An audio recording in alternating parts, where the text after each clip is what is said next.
कि सीताराम जय सीताराम, सीताराम जय सीताराम। लड़का एक के शब्द को मास्टर आएंगे पढ़ा देंगे कि बउओ पढ़ क ख ग घ अंग, और वो लड़कावा कखे ग घ अंग साल भर करेगा तो मार खाएगा ना।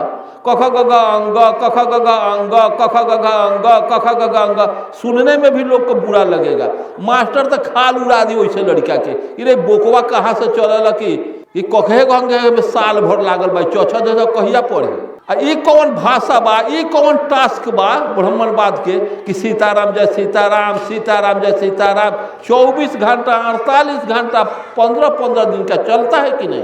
ढोल झाल बजावा आ सीताराम जय। रमचिउरा कहिया ला कुटबा, 7 पीढ़ी से कोयरी कुमार चमार दुसार रमचिउरा कुटलक, ओकर कुछ फटक ना भूसा निकलले कि चाउर निकलले, कुछ हाथ ही रोई।